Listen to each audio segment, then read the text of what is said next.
Very good evening to you. Welcome to another Hot Button Issue broadcast right here on Choice Television. With me, Timothy Paulion. We concluded about 15 minutes after 10 o'clock this evening with the clip that peaked.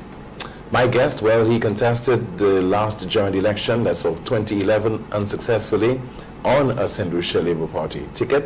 When the SLP formed its cabinet, he became the parliamentary secretary in the Ministry of Commerce and Consumer Affairs. That's in 2011, and he gave up that position in August of 2012 to take up the post of chief economist in the Turks and Caicos Islands. Now he is the head of the Economics and Statistics Department, Financial Services Commission, still in the Turks and Caicos Islands. He is Dr.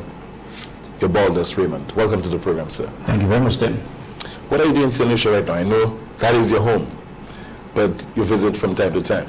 Yes, certainly, and you're right. St. Lucia is my home, and my family is still here, and I visit St. Lucia on a very regularly, probably every 10 to 12 weeks throughout the year. What have you been up to over the last few months? Well, work, busy, and as you know, my position up here, I just changed my position a few months ago. My contract as chief economist came to an end last September, and I was asked to head a new department within the Financial Services Commission of the Turks and Caicos government. How do you feel working in the Turks and Caicos Islands and not providing your services, your expertise to St. Lucia? Well, Tim, everyone would prefer working and providing their services to their native land. But we're in a global village, a global world, so to speak. And there are times that you cannot provide your services within your own territory. And, you know, the good thing about education, it provides you the opportunities not just within your borders, but beyond your borders. And I believe, based on my background, the officials in the Turks and Caicos saw it fit to bring me in and to provide my expertise to them. And I feel very comfortable and very happy that I am able to make the contribution that I always want to make to St. Lucia. So it doesn't matter where I am, as long as I'm making a contribution, but of course I would have preferred making the contribution in St. Lucia as to any other place in the world. Do you think it's beyond you to provide your services to St. Lucia, if not in the government? Well, you see, I came in to provide services within the political environment. And politics, as you know, is very dynamic, and it changes every time, every day. And it's not like you have control most times of your destiny in politics. Sometimes, most times, your destiny is not only controlled or determined by the voters, but it's also determined by the persons within the party that you belong to. So, and sometimes we call it victimization. Well, I don't know. You can call it different things, but people have various reasons as to why they want you or they don't want you. And but I know what I want for myself. So therefore, I would put myself in a position or in an area or in a position where I feel comfortable. What do you want for St. Lucia right now? Well, Tim, I want to see good. Of course, I want to see something very positive for St. Lucia in terms of the economy doing much better than it's doing right now. Of course, the economy, St. Lucia is divided into so many areas. But from the perspective of an economist, I would love to see we improving in our numbers in terms of our indicators. When you talk about our growth, GDP, when you talk about employment, of course, when you move from the economics to the socio, getting crime and better healthcare, we want to see positive in these areas, and I would love to see that we move in that direction. When in opposition, invariably you believe that you can do a lot better. If, for example, an economy were to grow by 3%, you always have the belief, and talking about those in opposition, right, that it could have done better to the extent of even increasing that by another 2% and so on. This government will tell you that it is really trying its best against the odds, against what is happening with the global economy, fluctuation of the price of crude oil on the world market, high unemployment certainly taking its toll on most countries right now. Should we be in a position to say that the government is trying its best and no other administration could have possibly done better? So if you have to go back to when you are in opposition, of course, your goal is to win the elections. And most times it is not about what is truth, but it's what's appealing to people. That's the bottom line. And I always say that if you want to, if you are serious about creating change, I mean meaningful change to the country, to the economy, you would start from a very good point. And I always believe that the best point to start from is analyzing the economy before you make any promises to your electorate. Of course, what is put together by all political parties is that of a manifesto. And unfortunately, most individuals who put manifestos together do not do any homework. When I say homework, they don't do any fiscal or economic analysis and decide what is best for the country. Again, it's about appealing to the voters. There are so much information out there one can put together. One can actually analyze in putting a good policy together for a country. I ask a question, how many politicians actually read reports?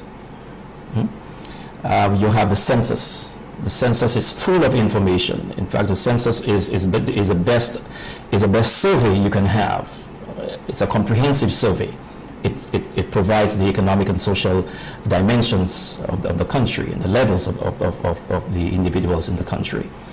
You also have various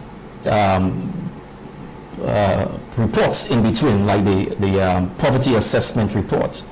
These are very vital information that politicians should really pay attention to and to be able to make meaningful policy contributions when they get into government.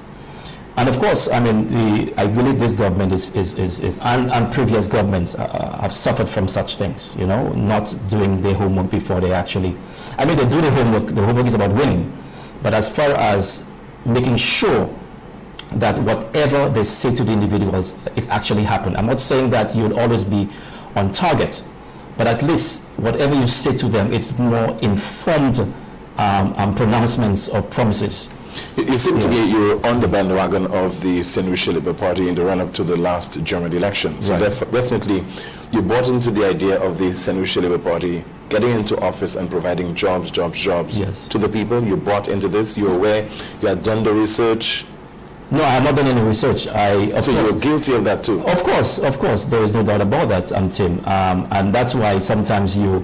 But as economists, how could you have done that? That is right. Well, Tim, you come into organization, okay? And I was very naive into, that was my first stint in politics. You just wanted to win. Well, yes, yes, but I have a responsibility as a professional. And when you get in there, you have a responsibility to ensure that whatever you promise individuals that you fulfill.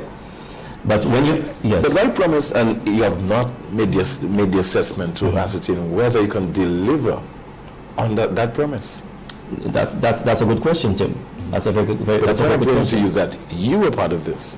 I was part of it to some extent. To a large extent. To some extent. You contested. Yes, I contested, and I had the party had a message, and the mantra was jobs, jobs, jobs. I went on board. Jobs, jobs, jobs. I couldn't say otherwise, Tim.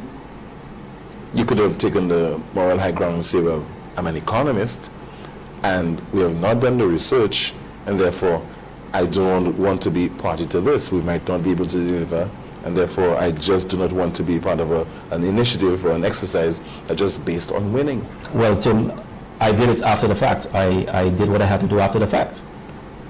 I resigned. On what basis? Well, there are many reasons why I resigned from government. I did, but you know, a lot of it is very personal, and I would not want to discuss it at this point in time. There are certain things that you leave for when you write your memoir. Those that you do not deem to be personal. Most of them are personal, and I think one of the things, I mean, the mere fact I was not able to be able to, and I said it before, It made headlines. The mere fact that I was not able to deliver the way I would want to deliver. I was more or less incapacitated. I could not be able to do what I believe I was trained to do as an economist. And I believe that I can do better elsewhere. You've been comfortable in which ministry? I don't know, Tim. I just want to, well, I won't say I don't know, but most trained economists, especially being the fact that I am a development economist, a Ministry of Finance, policy, planning, and these kinds of ministries are more appropriate for someone like me. But to be the Minister of Finance, you must be an elected member of Parliament. Well, not necessarily a minister. I never asked anyone to make me minister. I just always wanted to make a meaningful contribution. And so parliamentary secretary in the Ministry of Finance would have been sufficient? Well, I don't know any of these kinds of positions. But again, Tim, it's not about the position. It's about being able to contribute meaningfully. But you could have contributed in the Ministry of Commerce, Consumer Affairs, Business Development, with your training, with your background. It's not exactly. I could have, but not as much as I would want to. There's a difference. You understand? There's a big difference. You felt that you're stifled? Pretty much. In that ministry? Pretty much, yes. Okay, but everything had to go through the minister. Well, not about that. I had a very good minister, and I always say Emma Hippolyte is probably could be the best prime minister of this country. I always say that. I have great respect for her, but it's not about going through the minister, but it's just a matter of the way I was. That was very uncomfortable. Allow me to latch onto something. Yes. As you just said that she could possibly be the best prime minister of St. I wish her the best prime minister. I probably be a very good prime minister. Very good prime minister. Yes. So, with Dr. Kenny Anthony scheduled to be on his way out anytime soon, right, considering that he has been the political leader of the St. Lucia Labour Party for close to 2 decades now, right,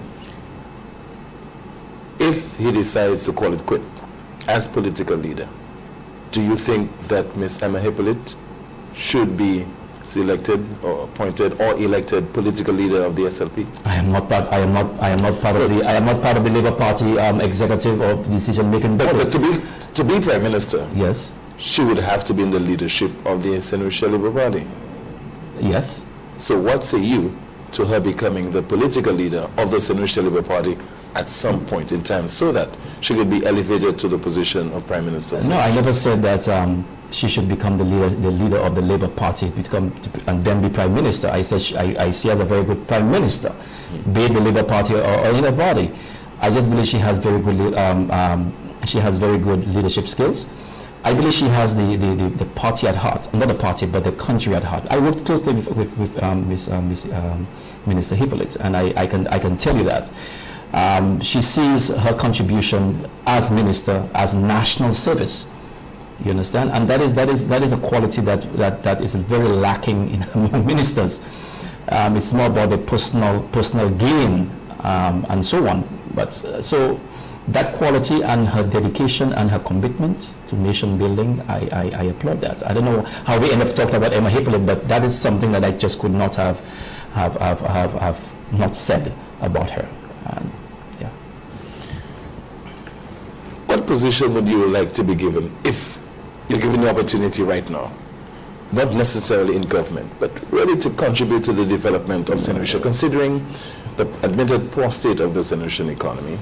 High unemployment is an area of tremendous concern for the entire nation, particularly the nation's youth.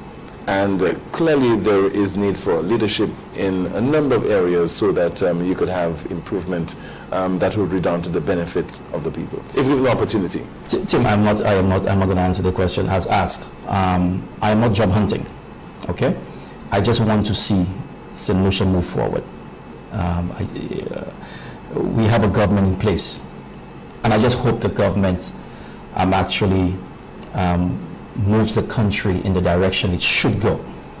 That's just my wish for St. Lucia, and there are many individuals who can make contributions, I'm sure, not just only me. But to say that I want X, Y, Z position, I would not say that I want that. Nearly 4 years into this administration, yes. How would you grade the performance? Well, when you look at the economic indicators, they're not good. And I mean, the The Prime Minister has admitted that our unemployment rate is very, very, very, very, very, very bad. In fact, just a recent preliminary estimate by the CDB, I think it is, either the CDB or ECCB, it shows that the unemployment rate is at 25.8%. And if you look at the ECCU, as we speak for 2014, the ECCU unemployment rate is 20%. So basically we are 5.8% above the average for ECCU. Growth for 2014 for St. Lucia, it's even worse than 2013. 2013 we had a negative 2.3%. Now we are negative 2.7%. So we are doing worse. In fact, not just these numbers are bad as they are, but we are the worst among the ECCU countries in 2013 and now 2014. And therefore, our pride, my pride as a St. Lucian, it's no longer there like it used to be because of these performances. I know it's a very difficult period to govern, but the results are not good as far as what is out there in the public. Do you apportion blame on the government for that? They are in charge. If the economy was doing good, they would have loved to take the credit. That's what all governments are there for. I mean, people elected you promise them X, Y, Z. You either deliver or don't deliver. If you don't deliver, you're supposed to take the blame. If you deliver, you take the credit. What would you do differently? Tim, let me try to see if I can help understand the economy, a good perspective to look at the economy. In the financial regulatory sector, there are certain policies in place, certain regulatory policies in place. For example, no financial institution should lend more than 25% of its assets to one company because of the high risk of exposure. Okay, and that is so because if you lend 25% out and this company crashes, you expose that entity to very high risk. The government plays a very integral part, a very important part in our economy. Who monitors the government? Who assesses the performance of the government? I mean, yes, you have economic and social reviews and so on, but when the performance is poor, who spans the government, so to speak? Who reprimand the government when they are not performing very well? Now, we have an economy that is like close to $3.3 billion. All right, that's the worth of our economic activity, our GDP. We have a budget roughly about $1.3 billion, which is actually about 40% of our GDP. Now remember what I told you about the 25% in the financial sector. And you have a government controlling, I would say, 40% of the economy, so to speak. It means that the government plays, the role of the government, the role of the government is so important that the failure of the government will result in the failure of other parts of the economy. You may have dampening consumption, personal consumption. You'll have low investment, foreign direct investment. And of course, your net imports would be dismal also. So I'm saying all of this to say that one has to understand the importance of government. So therefore, the policies that the government put in place, the ripple effect that these policies do have is tremendous. And therefore, there needs to be proper monitoring of the fiscal performances of the government. And one of the areas that I believe that is constitutionally in place is that of the audit, public accounts audit. And the question is, The Public Accounts Committee? not the committee, but there's an audit. You have an audit office. Right. And to my knowledge, in fact, I read a report from the ECCB, and many years we have not, they haven't had a public accounts report as yet in St. Lucia. And I mean, these are governments spending $1.3 billion every year of our monies. And yet still, we have not been able to have an official, an audited statement as far as how these monies were spent. I think it's also an issue with the Public Accounts Committee in terms of its effectiveness. Yes, but it is also that of the responsibility of the overseers of our coffers, the managers of our coffers. The government is responsible for the monies that is spent in this country, and therefore, if monies are spent, we need to be able to account for these monies, and that is what you have these reports for, these audit reports, a yearly audit report.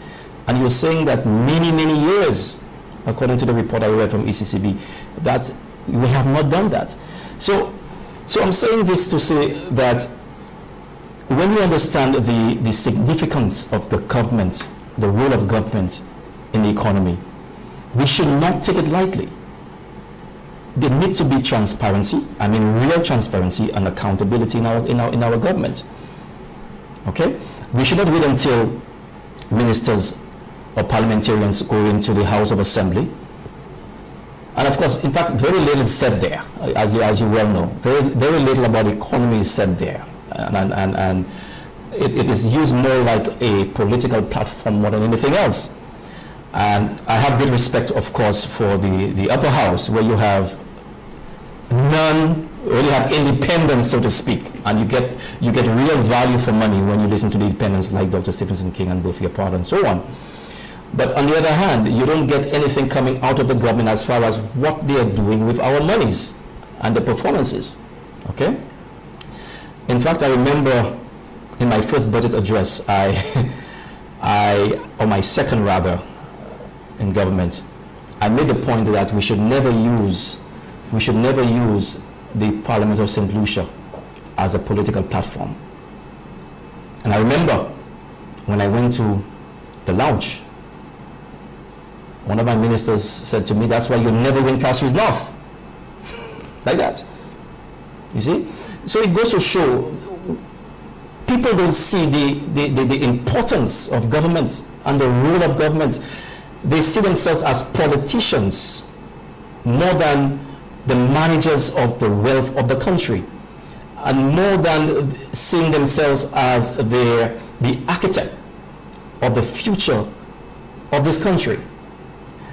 And when you fail to see yourself as the architect of this country and more as a politician, your policies will not be economic policies, but political policies. But if you act in an impolitic way, in terms of looking at it only from the perspective of governance, don't you think that you stand to lose when it's time to face the people? You see, Tim, that's why we have to be careful who comes in the government. And that's why I mentioned Emma Hippolyte the last time. Emma Hippolyte didn't care about winning, you know. I don't think, based on when I spoke with Emma Hippolyte, my interaction with her, it's about making the right choices for the people of this country. Okay? These are the kind of minds that we want in government. So when you have people like Stephen King, I don't see Stephen King coming in government and trying to see what best policies that he will put in place to win the next elections. It's about the people.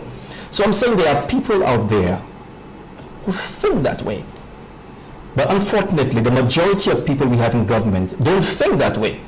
And the electorate does not think that way too. Well, you see, they control the minds of the electorate. And most times you will see, you know, let me tell you, politicians have a critical role in the psyche of people in this country, you know. You can actually predict the minds of politicians by the behavior of the electorate, you know. I listen to your show all the time, Tim. Okay? And you'll hear them. Most times it's not about the country, it's about the party. It's about the party, not about the country. And sometimes, you know, Tim, I am an individual. I am an individual. I'm not just an economist, but I'm an individual. I do not see myself sacrificing my integrity on behalf of any party. I don't owe that to anybody. Okay? That's me. And I respect other people's convictions. Unfortunately, most individuals see themselves as the champion of the party. See no evil, hear no evil, smell no evil. That's not me. I speak out based on my conviction. I respect leadership, but I have to speak out. You think that is born out of the fact that you are an academic, you certainly have other avenues that you can use to gain a living, and some people are career politicians. They see themselves as not having any alternative, but to really and truly focus on just being a politician and to sell themselves that way because they have no other alternative. Well, maybe we don't need these kind of people in politics. Maybe these people need to stay elsewhere. And I'm saying politics is supposed to attract better people. Better people. Unfortunately, the politicians scare people out of politics, the good people. They scare them. In what way? Oh.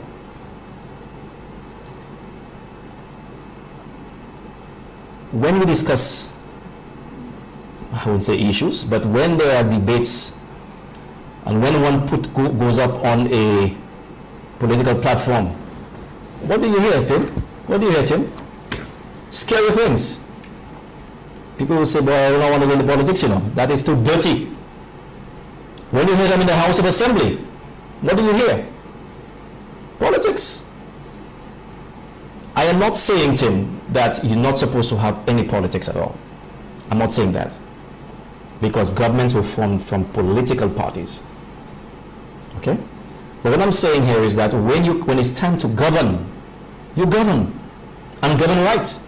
And the governance, or your governance, is supposed to be based on your conviction and your willingness to see the country move forward.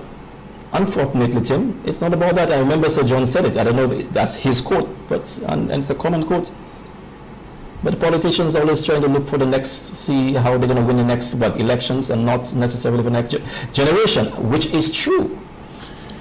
If elections were called tomorrow, would you vote for the St. Lucia Labour Party or the United Workers Party? My vote is a private vote. My vote is private, Tim. Isn't it? But it would have to be on the basis of something, and I would love to find out from you. No, in other words, okay, yes. What do you think about the performance of the St. Lucia Labour Party administration versus the United Workers Party, as an opposition force? Well, I've already discussed the performance of the St. Lucia Labour Party. Okay? You're dissatisfied? If you're right-thinking St. Lucian, you would. If you have St. Lucia at heart, you would.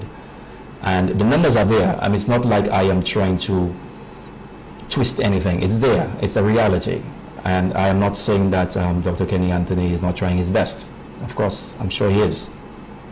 I'm sure there are tough decisions that he has to make as Prime Minister. Of course, I understand that in this kind of... How would you grade him as Finance Minister?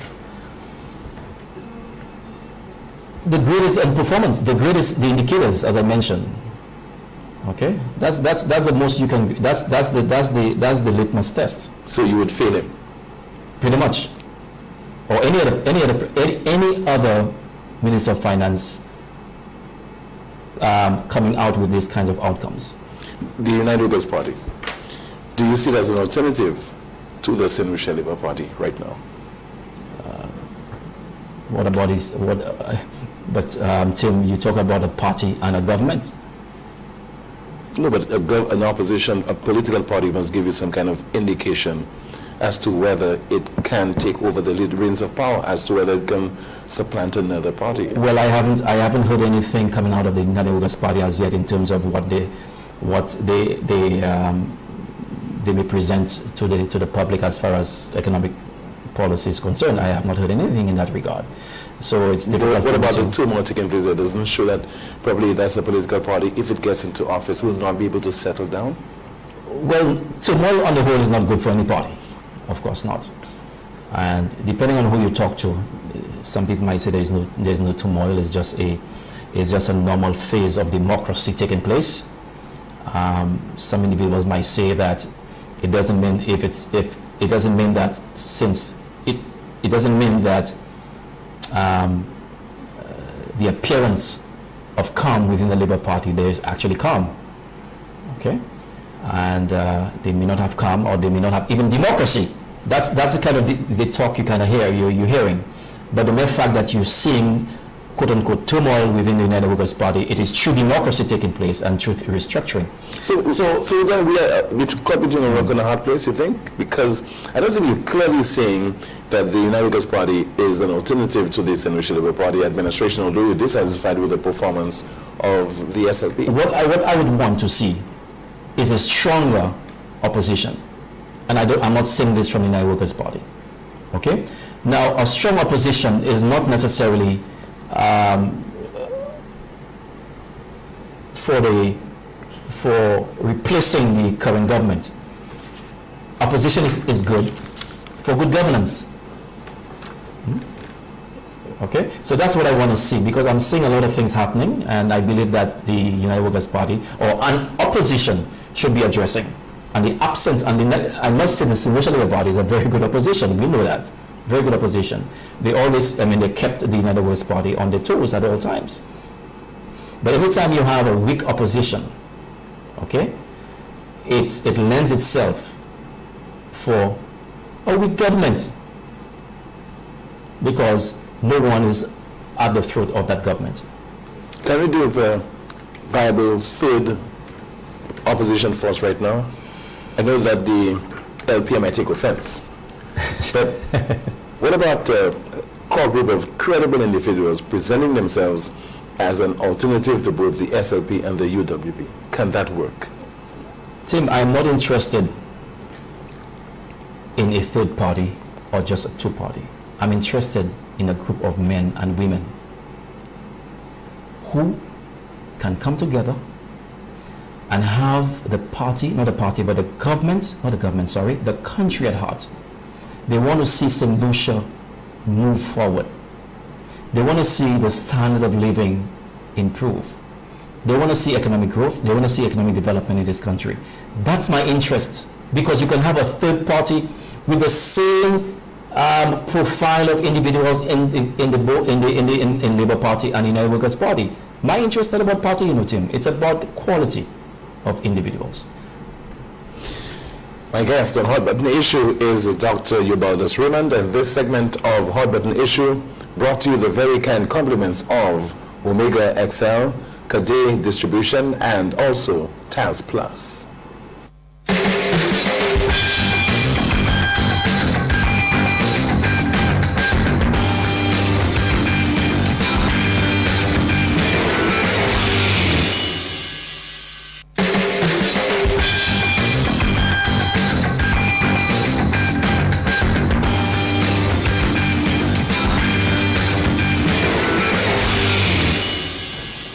Welcome back, and thank you so much for staying with us. We'll put a telephone number on screen right now so that you can call with your questions and comments for my guest. Once again, he is Dr. Eubaldus Raymond. He's an economist and currently the head of the Economics and Statistics Department, Financial Services Commission over in the Turks and Caicos Islands. What are you expecting from next month's budget presentation by Prime Minister Dr. Kenny-Anthony, who is also the Minister with responsibility for finance? What do you want to see? What I want to see? What I want to see is not what point? Apologies on the point. Sure. Good evening, you're on the air. Hi, good evening. Hi, good evening to you, caller. Good evening, Dr. Raymond. Good evening. It's very refreshing to hear somebody who has been there, who's been in the trenches, who have come out of the trenches, and who is able to say, you know what, we've made mistakes, and the lessons that you have learned from the mistakes. And I think a lot of the times our society is one that places a lot of emphasis on personalities as opposed to the message that the person is bringing out, you know.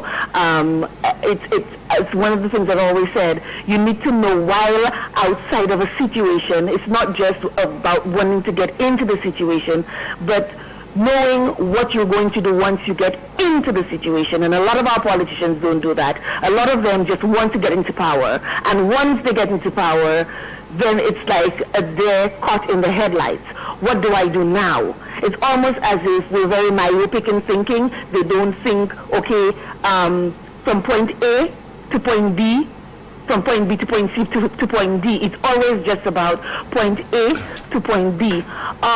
I want to ask you, though, my question for you is, how do you see a socialist regime vis-a-vis one that is geared towards getting us out of the economic quagmire that we're in?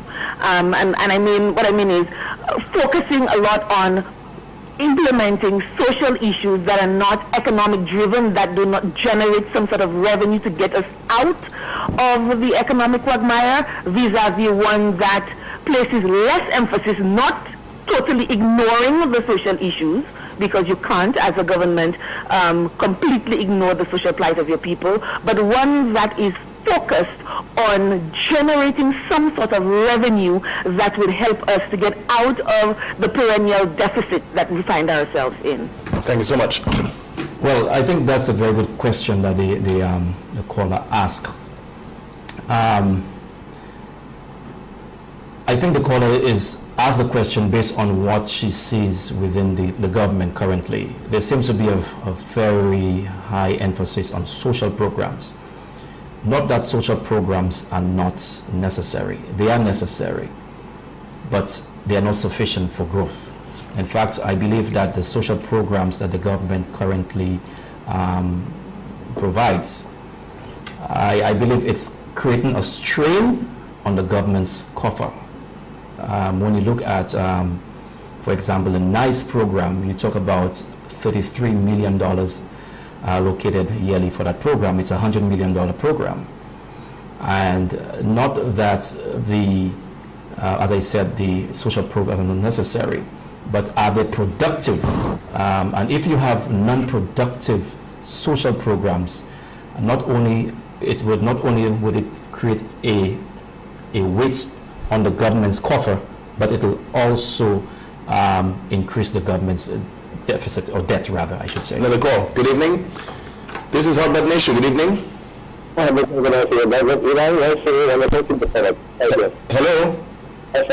Yes, go ahead with your contribution, please. Okay, thanks a lot. Good evening. Hardly heard. Good evening, on the air.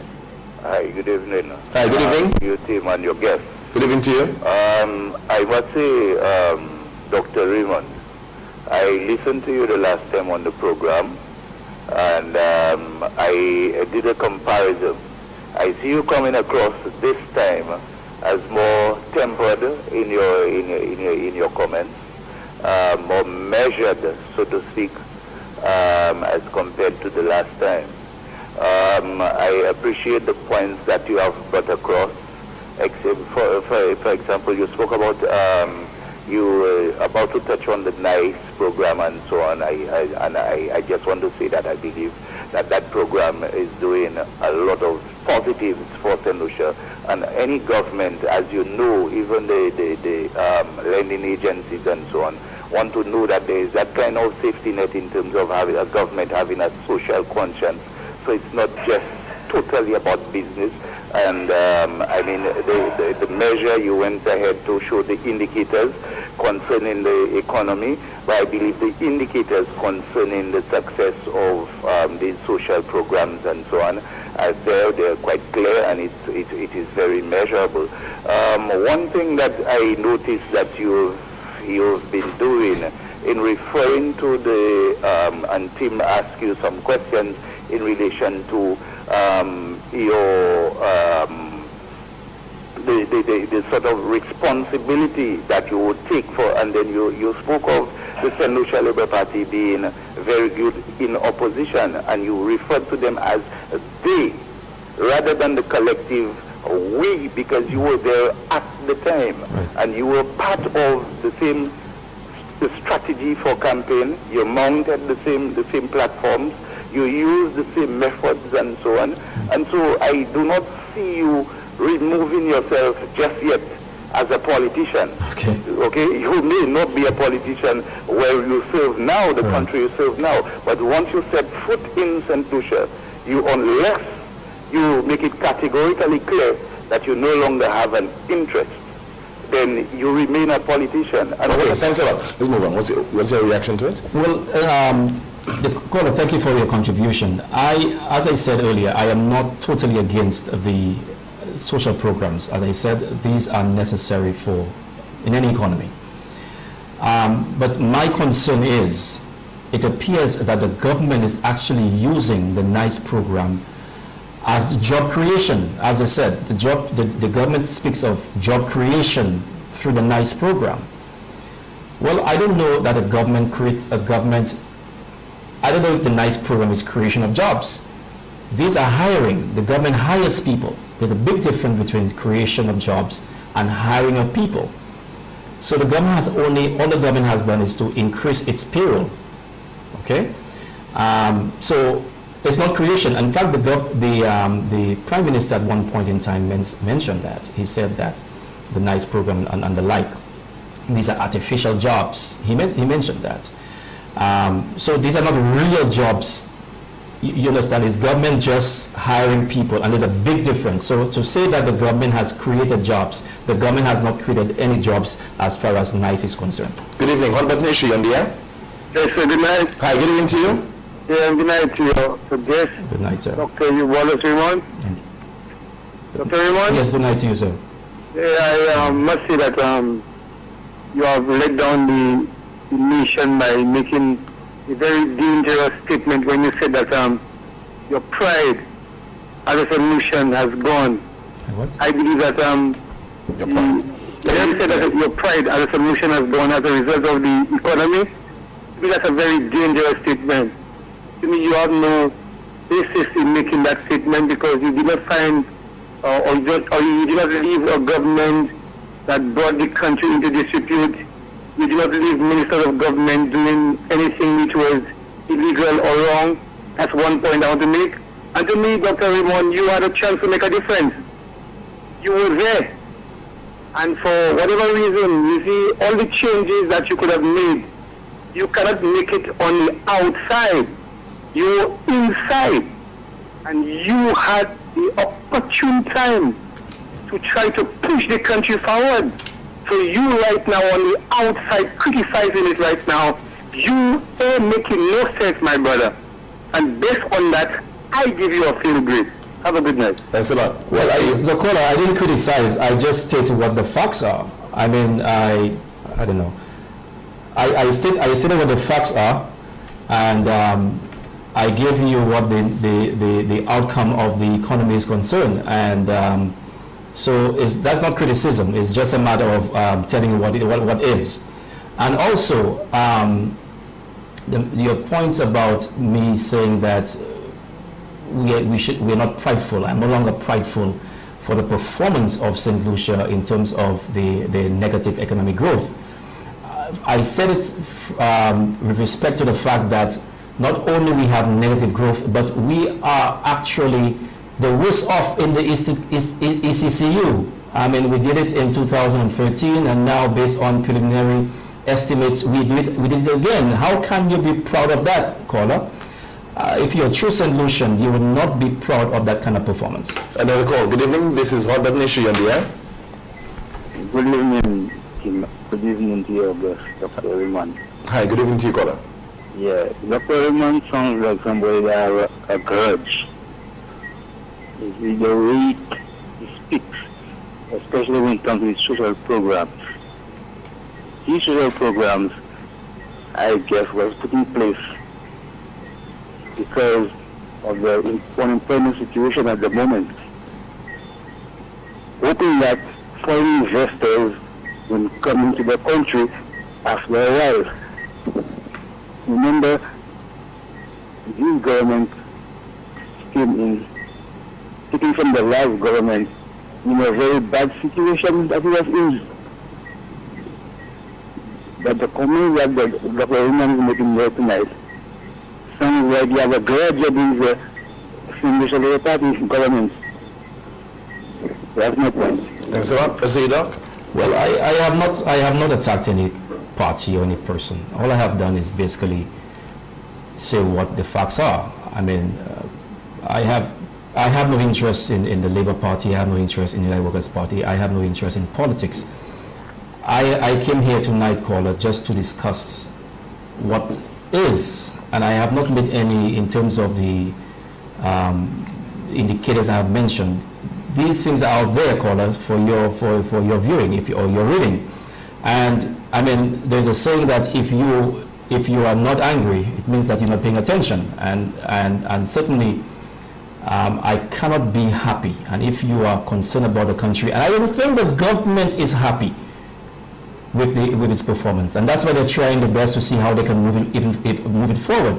You cannot be happy with that kind of performance. Let's get another call to be followed by a commercial break. Good evening. Hello, good evening. Hi, good evening to you, caller. Yes. Good So evening. I just would like to say that the people calling in, anybody who picked up anything negative from Dr. Raymond's statement was not listening to what he was saying, because he didn't speak as if he had a grudge, like the previous caller said, or he wasn't attacking anybody. He did say that the Prime Minister is trying to do his best, given the circumstances, but as a nation, we have to take responsibility. If you're in office, you have to take responsibility for the country's performance. So that's all I have to say. I think what he said was very important, and not just the leaders should pay attention to, but us as citizens. We also have a responsibility to not just assign power to people blindly based on color, like we're some kind of, gang culture. Thank you, that's all. Thank you so much. Back in a moment with more of your calls. This is Hot Button Issue on Choice Television.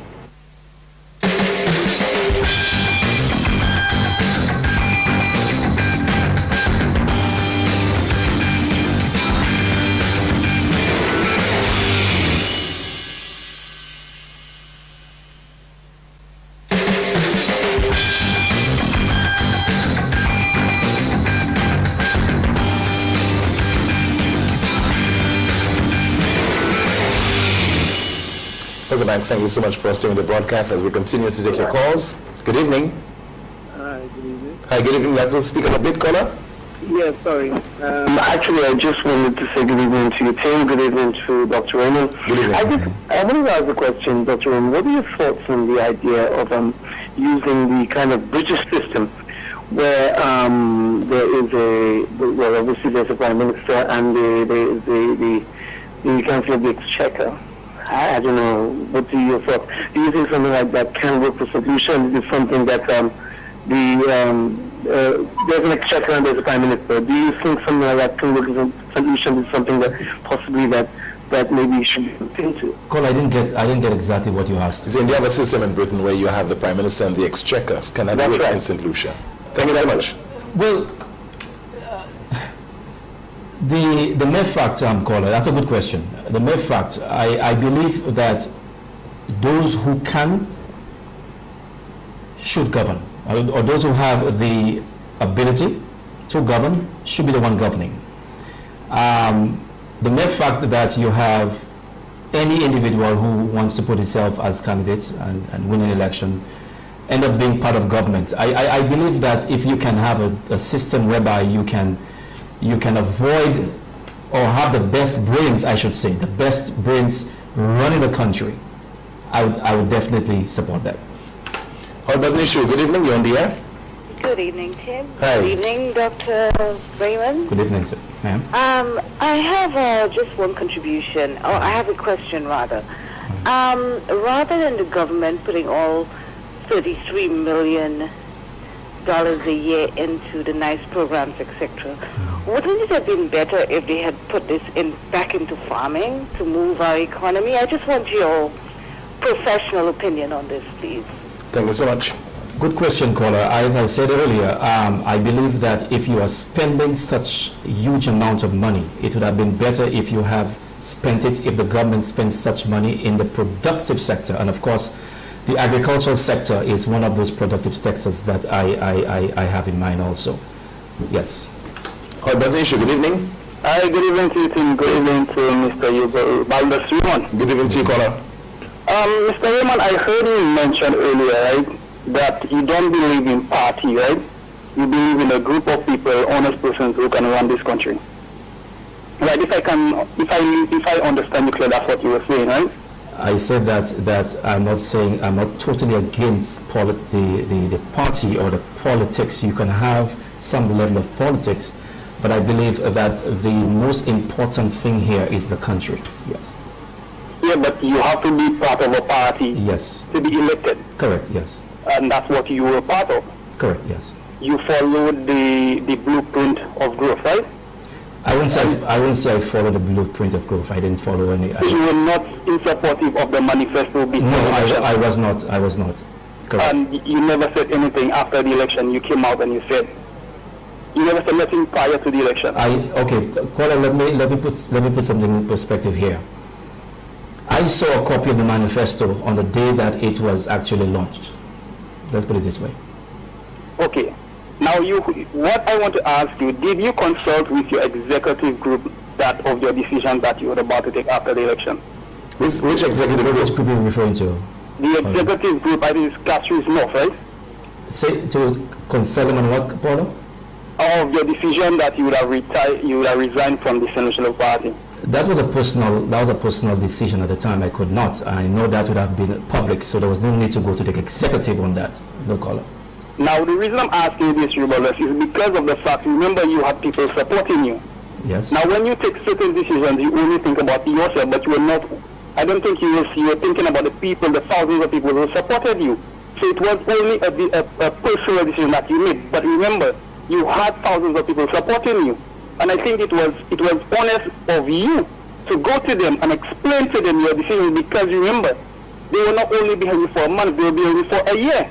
You understand? And yes, you had to go to them. So it's all what I have. I mean, I listened to it tonight, and all what I've gathered, it was just you were looking for something out of the National Party, and you were displeased, and just took a decision without consulting persons, because you have persons working with you, very hard, sleepless nights working with you, and you had to consider these persons who was with you, and not only about your personal gain and your personal decisions.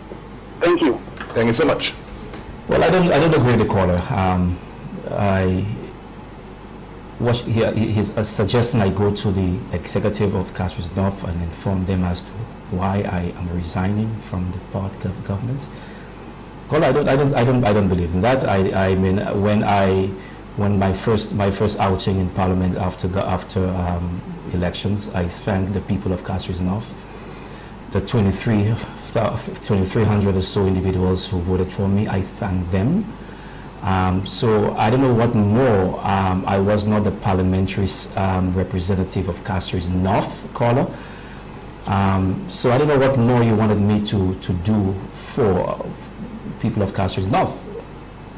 Another call. Good evening. Hot button issue on the air. Hi, I'm waiting. Good evening to you. You're on the air, caller. Hi, good evening, Dr. Raymond. Good evening, Tim. Good evening to you. I'm just joining your program. Dr. Raymond, you understand why you seem to come in the line of fire? I don't mind, caller. You don't mind? I don't Great, mind, it's yeah. great. Because you see, what you see there, the likes of you and the others, and those who may even come after, people are thirsty. People are thirsty for leadership and all sorts of things that they think will help them. So when young minds like you come on the scene and you convince people, rally with me, people follow. And like when you said, it was your personal decision to pop up. Then you go on saying you won the district, Red North, whatever it is. I mean, how you guys could do that? What gives you all the comfort to come raise people's hopes, and because you don't get what you think was deserving, because you, in my view, and others' view, you weren't prepared to demonstrate the politics of service. You had all this theory, everything, but immediately you want to jump in and do the best thing since sliced bread so you can rule. We have to learn, if we're prepared to help this country, we have to be prepared to sacrifice. You came into an arena, you had, with all the intellectual ability, to have known what you should expect. Caller, there are certain things that Thank you so much for calling, sir. I appreciate your comment, caller, but there are certain things that you will never know until that you are in my shoes, caller.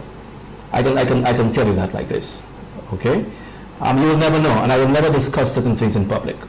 As I said, most likely, when I write my memoir, and I hope those listening might be alive, and I hope I'm alive to be able to write my memoir, you'll get to know a lot of things, caller. Holbert Deshu, good evening. Yes, good evening, Tim. Good evening to you, caller. Good night, Mr. Raymond. Night to you, sir. Mr. Raymond, you raised a few issues earlier on, and I think you were right on the money. When you spoke about the auditing and so on with regards to the expenditure of the country's money. Now, you ask who would really look into what the government is doing, but you know, our constitution gives us guide where these things are concerned. And at section 65 of our constitution, it says the Prime Minister shall keep the Governor General fully informed concerning the general conduct of the government of St. Lucia, and shall furnish the Governor General with such information as he may request with respect to any particular matter relating to the government of St. Lucia. So here you see the provision is made that the Governor General be informed of everything that is happening in St. Lucia, not that a Prime Minister or Cabinet will keep it to themselves. So that if there is something that needs direction, then at least the Governor General ought to be in a position to give, that direction to the Cabinet and the Prime Minister.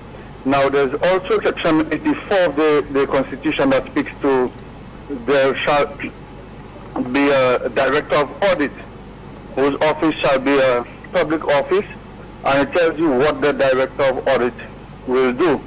If I'm permitted to read just this short paragraph, it says, satisfy himself that all monies that have been appropriated by Parliament and disbursed have been applied to the purposes to which they were so appropriated, and that the expenditure conforms to the authority that governs it. And it says in B, at least once in every year, audit and report on the public accounts of St. Lucia, Right. the accounts of all officers and authorities of the government, the accounts of all courts of law in St. Lucia, including any accounts of the Supreme Court maintained in St. Lucia, the accounts of every commission established by this constitution, and the accounts of the parliamentary commissioner, the clerk of the Senate, and the clerk of the House. So you see, if we follow the constitution, then we should not be finding ourselves Correct. in those problems. Correct. Okay? I agree. In Section 7, it tells you also that in the exercise of his functions under subsection 2, 3, 4, and 5 of this section, the Director of Audit shall not be subject to the direction or control of any other person or authority. Right. You see, so the Director of Audit, is probably one of the persons failing us, because they need to do what they are being paid to do, to ensure that our monies are properly policed. Okay, caller, thanks a lot. I mean, that's a good point, caller. I mean, my concern is, caller, I am not here to put blame as to who's responsible, who's not responsible. The mere fact that we're supposed to have the audit in place, we don't have it. So we don't have a record as to how the public monies of funds were spent. And I believe it's something that we should pay attention to immediately. Final comments from you, sir? Well, Tim, I know the budget period is about to, it's almost there. Maybe it's already in place. I know it's a very difficult budget. Anytime budget time is a very difficult decision. They are very difficult decisions for the government to make, especially the mere fact that you have almost 70% of revenues are actually what we refer to as discretionary spending. Okay, and only 30% is left for as non-discretionary. And of that 30%, of that 70%, you have like 35% being personal emoluments, and you have wages. In other words, the non-discretionary is almost 70%, but when it comes to wages and salaries, retirement, you talk about almost 50%. That's very high. Okay, so in putting a budget together, it's a little difficult in the sense that you don't have that kind of space to wiggle. So the government has to make a decision as to what it should do in terms of giving it more space or having more discretionary spending. And of course, if you look at the mere fact that your discretion, the highest proportion of your discretionary spending is that of wages, or personal emoluments rather, which is 35%, the government will have to look into that area, definitely, in terms of lessening that amount.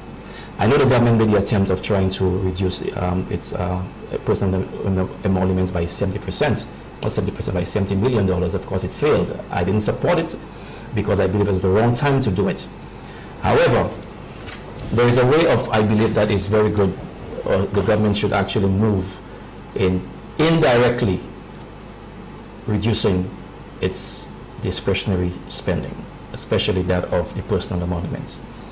And it is not through basically the budget, although the budget is supposed to speak to certain policies, especially growth policies. Of course, that is something that I don't see happening. I have not seen in any budget in any recent time, a growth policy budget. By the way, budgets are not mathematics. Budgets are supposed to be policies, okay? I believe that if the indirect way is by the government actually creating the environment for expanding the private sector.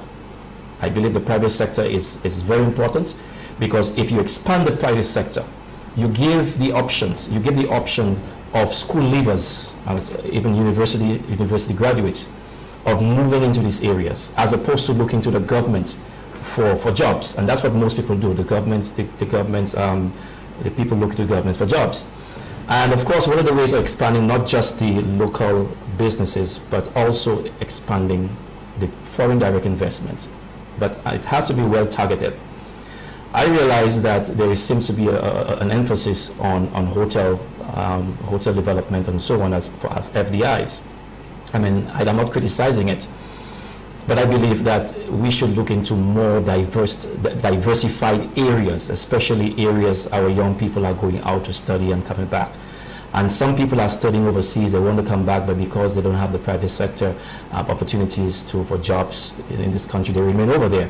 So I'm saying that what I'm looking for in this coming budget is that I want to see a budget that speaks to a growth policy.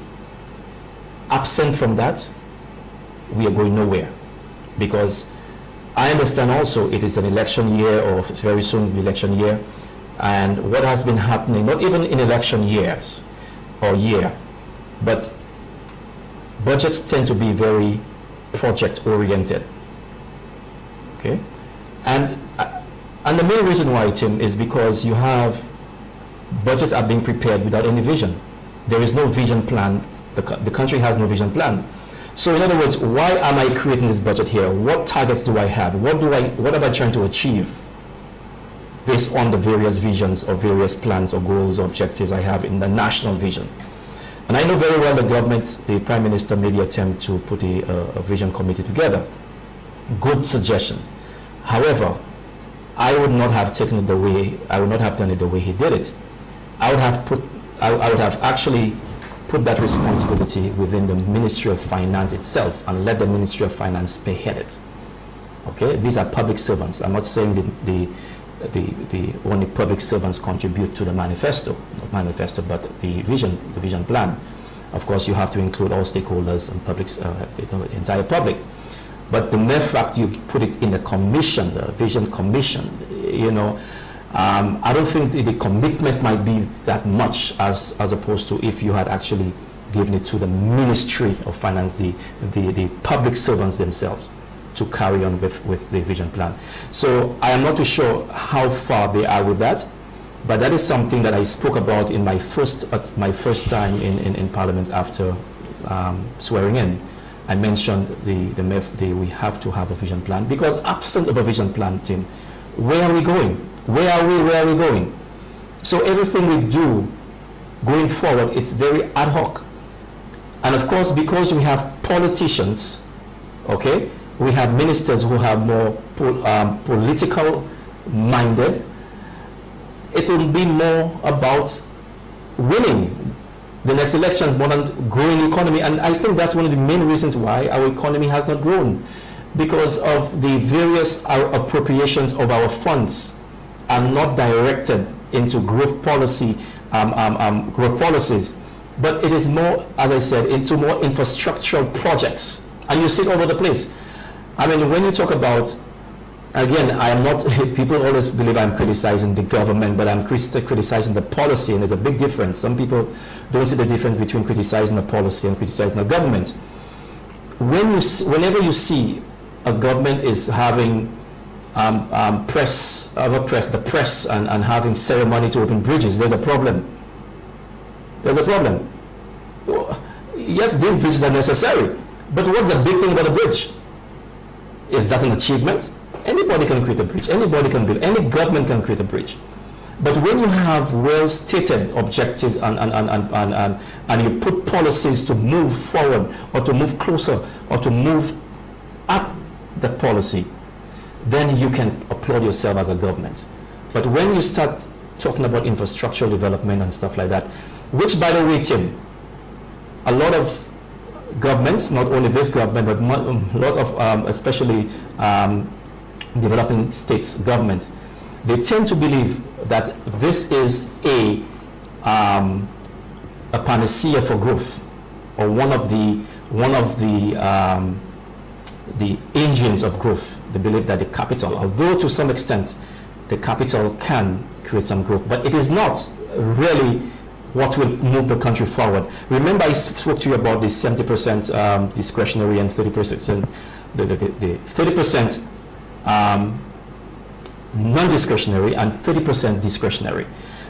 The 30% discretionary most times are spent into capital projects, okay? And with the expectation that if you invest in capital projects, that the economy will grow to some extent, it will contribute to some level of economic growth. But in a recent study by the World Bank, the technocrats actually admitted that capital projects do not necessarily contribute to growth. You know why, Tim? Because most of the stuff that we use for the capital projects are imported. Okay? And even some of the policies that we actually, most of the, and through the importation, you have leakage of your revenues. Okay? And the multiplier effect of government spending, or even spending within the system, is about 1.2. As opposed to when you are in developed countries, it's like 3.5. And the reason why you have that kind of big difference is because in developed countries, you have the manufacturing sector. So when you expand your capital projects, you stimulate the manufacturing sector. You create jobs, and you have, of course, a multiplicity of other jobs being created. But we don't have a strong manufacturing sector within small states like St. Lucia. And that's why we have to be very careful, even when we talk about stimulus packages and stuff like that. We do more importation of stuff than anything else. And it's the exporting countries are the beneficiaries, most times are the beneficiaries of the so-called stimulus packages, even the construction stimulus package we had, where the government, I believe, actually, there was a, not foregone income, there was a loss of, I will say, the government says foregone income, but I think it was lost income, because there's a difference, because the lost income would be income from individuals who would have actually expanded or build their homes regardless of the stimulus packages. But they got the stimulus packages, so the government lost the revenues. So the stimulus package is supposed to be able to be one that encourages investment or construction. So the government lost $40 million because I believe that it was not properly planned, because you have what they call free riders in these kinds of programs.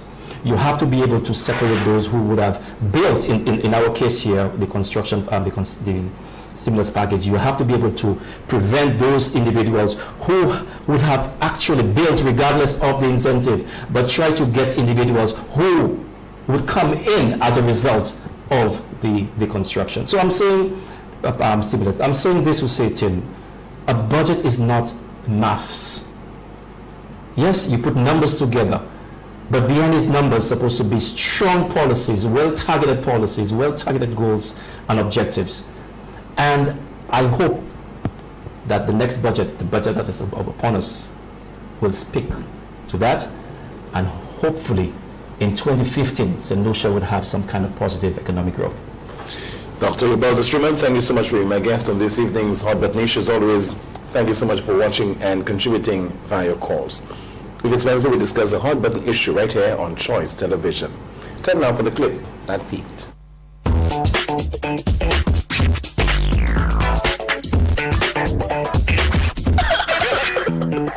I admit that I swore last year that I would never host another business award ceremony, but my vanity got the better of me. Besides, I'm simply following the example of our esteemed Prime Minister, who swore in 1997 that he would only run for 2 terms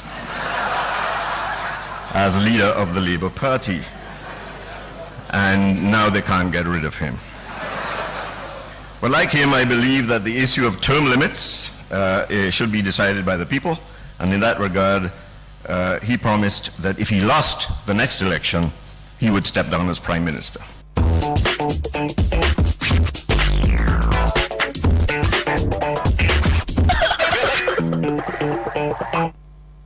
That's a very good evening. My name is Timothy Paulion. Good night.